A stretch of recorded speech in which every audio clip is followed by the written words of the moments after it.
The Western Roman Empire collapsed in 476 AD. The Eastern Empire, also known as the Byzantine Empire, survived for almost 1,000 more years, before being overtaken by the Ottoman Empire and losing its capital Constantinople in 1453 AD.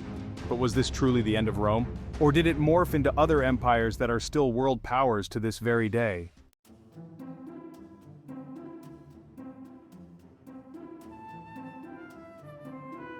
Rome heavily influenced the British and American empires, the Russian czars, and even the Third Reich. And even though Rome fell as a political and military powerhouse, its cultural influence carried on in the form of religion through the Roman Catholic and Eastern Orthodox churches.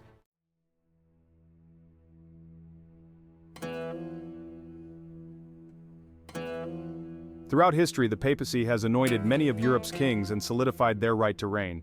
With that being said, I will try to answer a few questions.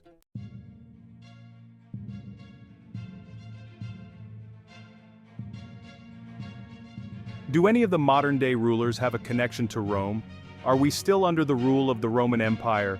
Will the one world government be seated in Rome? And is Rome the beast that was and is not and yet is? This is a phrase from the King James Version of the Bible, specifically Revelation 17, verse 8. The phrase refers to a beast that will ascend out of the bottomless pit and go into perdition. The beast is also referred to as the eighth and is of the seven. The phrase is often interpreted as a reference to the Antichrist. This phrase can also be interpreted as meaning that the Antichrist will rule over a revised Roman Empire in the last week of years or tribulation period, with the last 3.5 years being declared as the Great Tribulation. The man of perdition will go into the rebuilt Third Temple in Jerusalem and declare himself to be God and demand to be worshipped.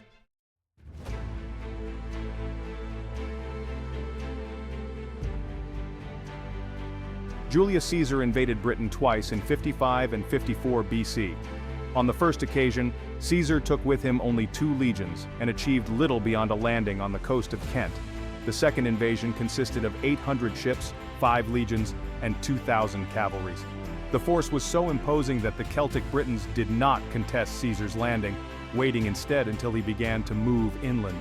Caesar eventually penetrated Middlesex and crossed the Thames, forcing the British warlord Cassivelaunus to pay tribute to Rome and setting up Mandubracius of the Trinovantes as a client king. After Caesar, many Roman rulers fought against the barbarian clans to maintain civilized rule in the British Isles.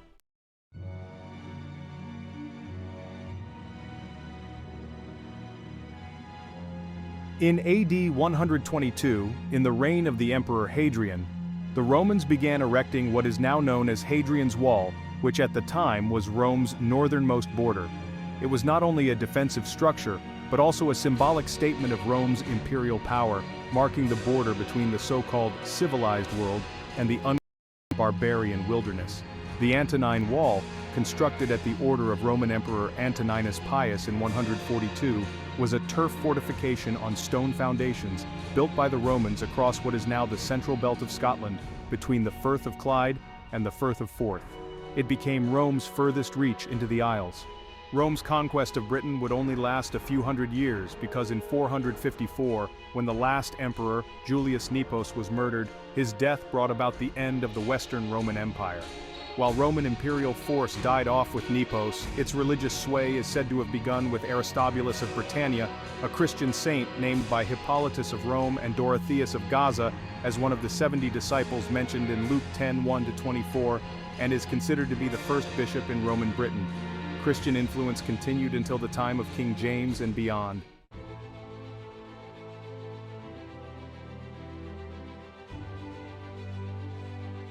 These are a few of the key principles that Rome left behind and shaped the future British Empire.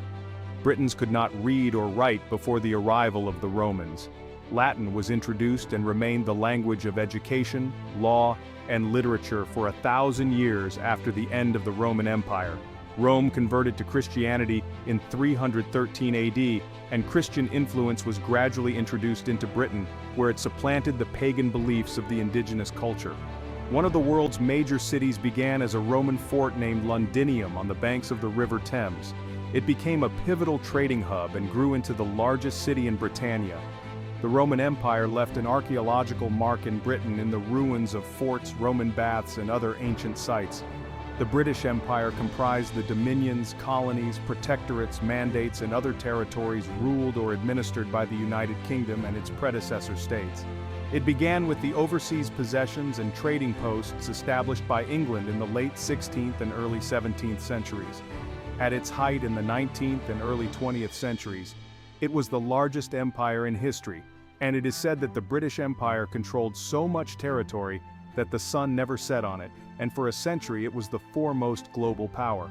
It is hard to say if the current King of England has any connection to the Church at all, but it is interesting to note that, after the death of Queen Elizabeth, King Charles was inaugurated, and two of his titles are King of Rome and King of Jerusalem.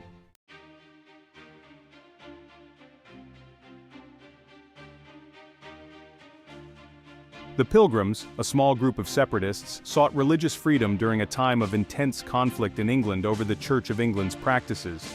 While some wanted the Church to resemble Catholic traditions, others, like the Puritans, pushed for a simpler, Bible-focused approach.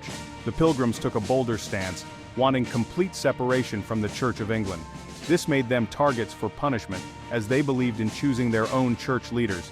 After failed attempts to gain permission to establish their own church in England, the Pilgrims sought refuge in Holland, where they could freely practice their faith. Their journey laid the groundwork for their significant role in history. After several years of living in Holland, the Pilgrims became restless and unhappy. Their leaders, William Bradford, Reverend John Robinson, and several others worked out a plan to move the entire Pilgrim Church group to America. After many setbacks, the Mayflower left for America on September 6, 1620. The trip across the ocean was rough and uncomfortable for the 101 passengers.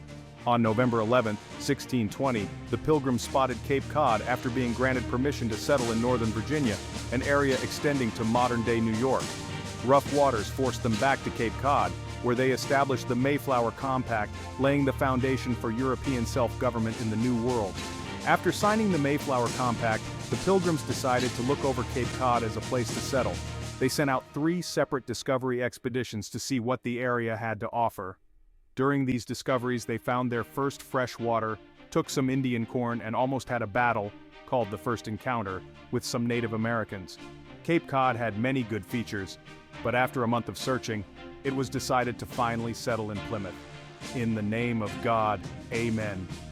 We whose names are underwritten, the loyal subjects of our dread sovereign Lord, King James, by the grace of God, of Great Britain, France, and Ireland, King, defender of the faith, having undertaken, for the glory of God and advancement of the Christian faith and honor of our King and country, a voyage to plant the first colony in the northern parts of Virginia, do by these presents solemnly and mutually in the presence of God and one of another covenant and combine ourselves together into a civil body politic for our better ordering and preservation and furtherance of the ends aforesaid, and by virtue hereof to enact, constitute, and frame such just and equal laws, ordinances, acts, constitutions, and offices, from time to time as shall be thought most meet and convenient for the general good of the colony, unto which we promise all due submission and obedience. In witness where we have hereunder subscribed our names at Cape Cod the 11th of November, in the year of the reign of our sovereign Lord, King James of England, France, and Ireland the 18th, and of Scotland the 54th, 1620 A.D.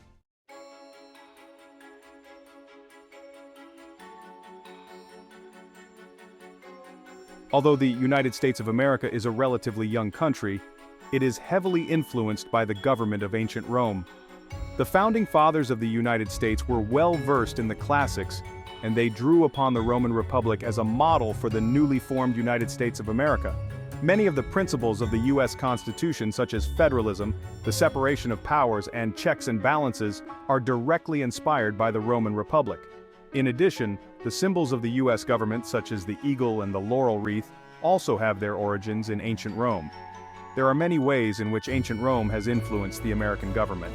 Ancient Rome was one of the first empires, and so their political system was very influential. The two most obvious ways in which ancient Rome influenced the American government are through the executive branch and through the Senate. The executive branch in ancient Rome consisted of 2 consuls. This system was influential in the creation of the American presidency. Both the president and the vice president are considered the head of the executive branch in America. Ancient Rome also had a Senate, which was a group of wealthy owners who made laws. This system was influential in the creation of the American Congress. The Senate in America is made up of representatives from each state. The Roman Empire was a major shift in power from representative democracy to centralized imperial authority. The emperor held the most power and had control over the army and laws. This shift helped the Roman Empire to become one of the most powerful empires in history. The separation of powers is a cornerstone of the American system of government, and it can be traced back to classical Greece. The Greek philosophers proposed that government should be divided into separate branches, each with its own distinct area of responsibility. This idea was adopted by the American founders when they created the new nation. The Roman Republic, 509 to 27 BC, served as a direct model for the American government, and the writers of the Constitution drew inspiration from the Roman system. Now that we see how Rome influenced two of the greatest world superpowers, we are going to circle back to the church, more specifically the popes and the patriarchs, because we can't escape the fact that all roads lead to Rome.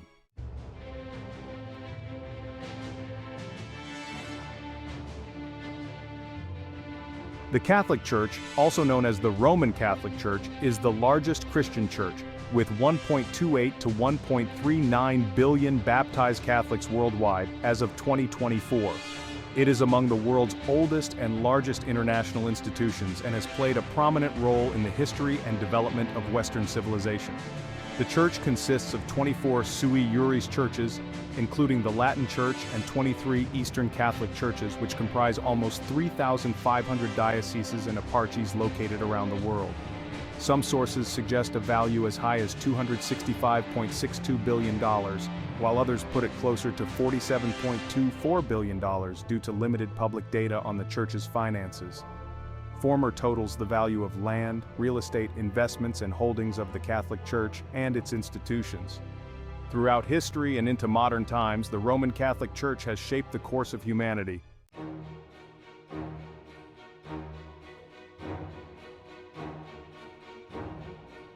Pope Leo III, who died on June 12, 816 AD, was Bishop of Rome and ruler of the Papal States from December 26, 795 AD to his death.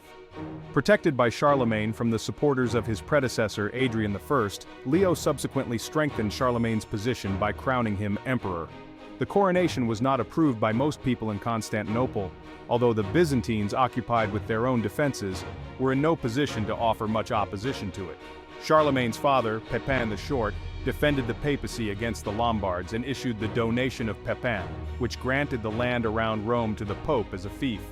In 754 AD, Pope Stephen II had conferred on Charlemagne's father the dignity of Patricius Romanus, which implied primarily the protection of the Roman Church in all its rights and privileges, above all in its temporal authority which it had gradually acquired, notably in the former Byzantine Duchy of Rome and the Exarchate of Ravenna, by just titles during the two preceding centuries. 2 days after his oath, on Christmas Day 800 AD, Leo crowned Charlemagne as Augustus Emperor of the Holy Roman Empire. According to Charlemagne's biographer Einhard, Charlemagne had no suspicion of what was about to happen, and if informed would not have accepted the imperial crown. There is, however, no reason to doubt that for some time previous, the elevation of Charlemagne had been discussed, both at home and at Rome, especially since the imperial throne in Constantinople was controversially occupied by a woman, Irene of Athens, and since the Carolingian dynasty had firmly established its power and prestige. The coronation offended Constantinople, which had seen itself still as the rightful defender of Rome, but Empress Irene, like many of her predecessors since Justinian I, was too weak to offer protection to the city or its much reduced citizenry. In 808, Leo committed Corsica to Charlemagne for safekeeping because of Muslim raids originating from Al-Andalus on the island. Nonetheless, Corsica, along with Sardinia, would still go on to be occupied by Muslim forces in 809 and 810.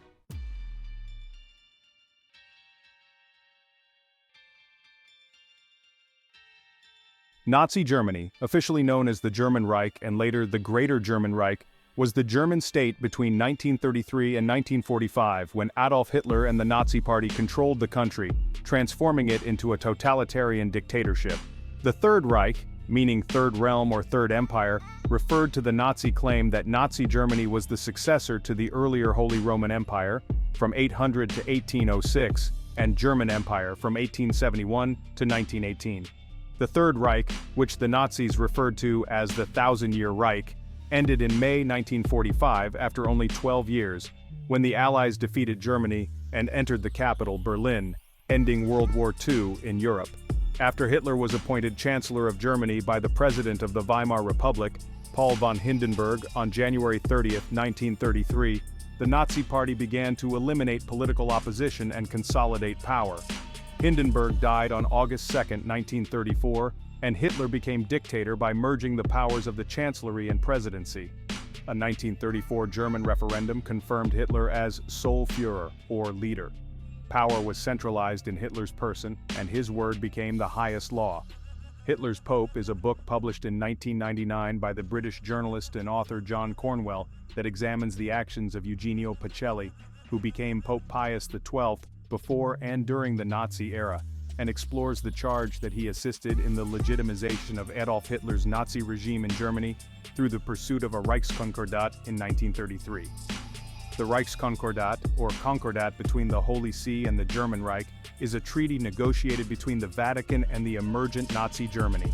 It was signed on July 20, 1933, by Cardinal Secretary of State Eugenio Pacelli, who later became Pope Pius XII on behalf of Pope Pius XI, and Vice-Chancellor Franz von Papen on behalf of President Paul von Hindenburg and the German government. It is also speculated that the Vatican may have helped fund Hitler's war campaigns.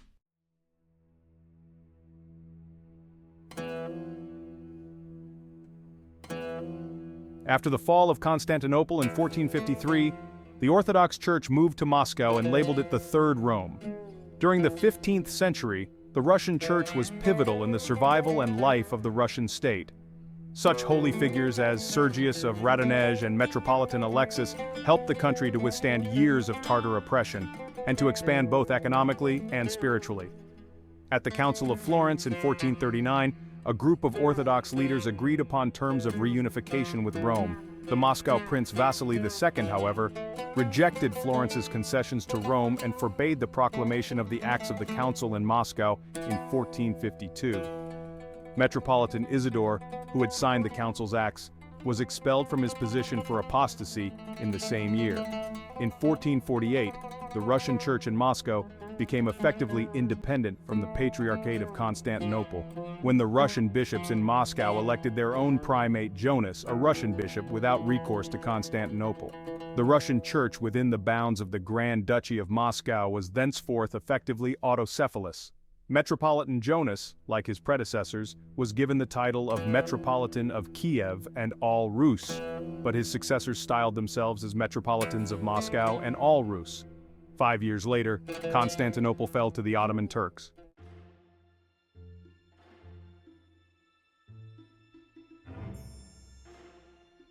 Ivan IV Vasilievich, born on August 25, 1530, and passing on March 28, 1584, is commonly known as Ivan the Terrible.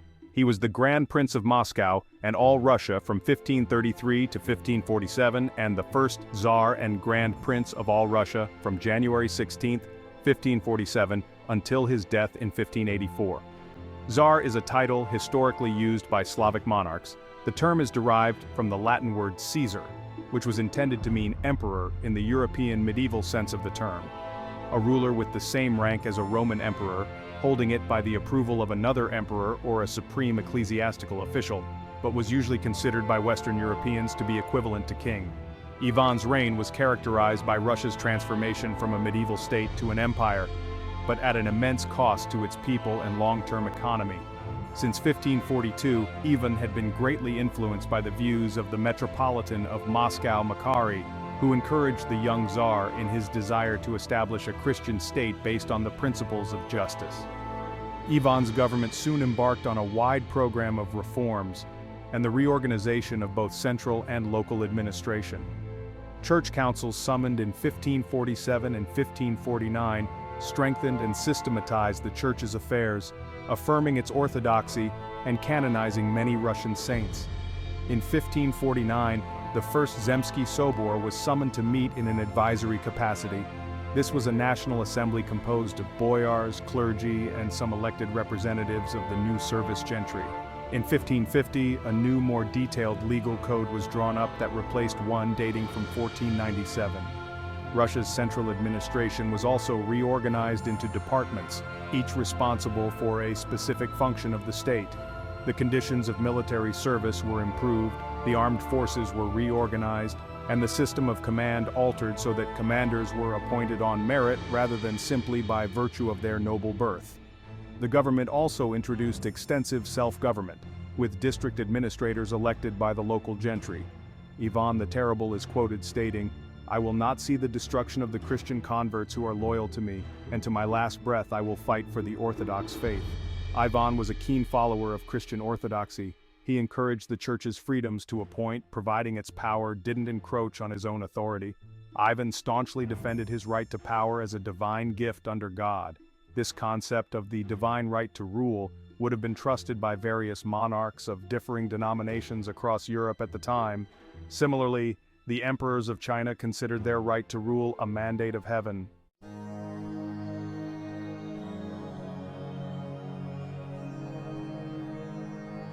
Thanks to an overwhelming vote of confidence from about 3/4 of the Russian electorate, Vladimir Putin now can remain president of Russia until 2036.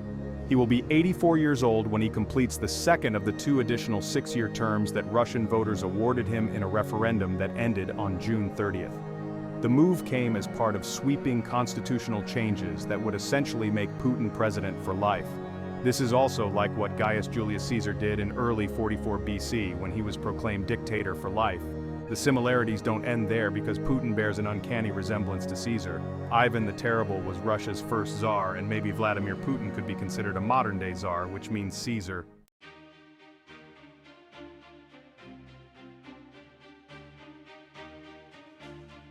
King Nebuchadnezzar had a dream that would foretell future kingdoms' destined rule over the then-known world. And in that dream, he saw an image's head was of fine gold, its chest and arms of silver, its belly and thighs of bronze, its legs of iron, its feet partly of iron and partly of clay. You watched while a stone was cut out without hands, which struck the image on its feet of iron and clay and broke them in pieces. Then the iron, the clay, the bronze, the silver and the gold were crushed together and became like chaff from the summer threshing floors. The wind carried them away so that no trace of them was found. And the stone that struck the image became a great mountain and filled the whole earth. The head of gold signified the Babylonian Empire, then led by Nebuchadnezzar. The breast and arms of silver signified the empire of the Medes and Persians. The belly and thighs of brass signified the Grecian Empire, founded by Alexander. The legs and feet of iron signified the Roman Empire that was divided into Eastern and Western. Its feet, partly of iron and partly of clay, represents the fallen Roman Empire that branched into 10 European kingdoms or the European Union as the toes of these feet. Some were weak as clay, others strong as iron. Endeavors have often been used to unite them for strengthening the empire, but in vain. It is also speculated that the iron mixed with clay is a picture of the transhumanist movement that will push to merge humanity and technology. Many have theorized that the mark of the beast will alter the human genome by DNA manipulation or some kind of tech implant.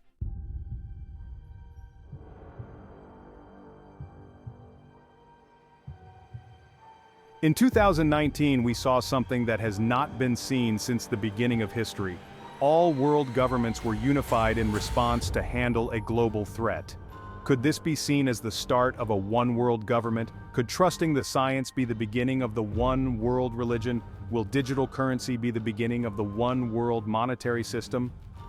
Maybe, but one thing is for certain, the revived Roman Empire and the Antichrist rule will have but a little time.